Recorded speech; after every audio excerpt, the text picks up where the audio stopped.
Hello everyone, welcome back into this channel. So in this video I would like to show you the way how to save your spreadsheet documents into PDF files. So to do that, we just need to open our spreadsheet application, and you just need to open the documents that you want to convert.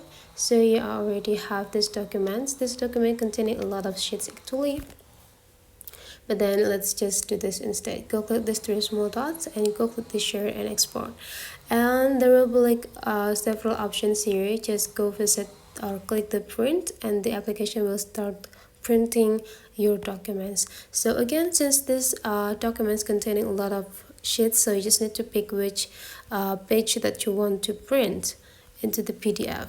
I think I will let you go with the page 4, and right after that you just need to go click this share button and just scrolling down and just click save to files.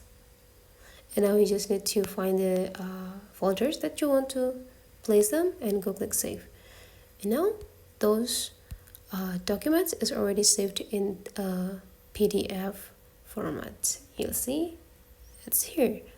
So that is the way how to save your documents in the spreadsheet with a PDF format. Hopefully this tutorial today is useful for you. Thank you for watching, and I'll like to see you for the next tutorial.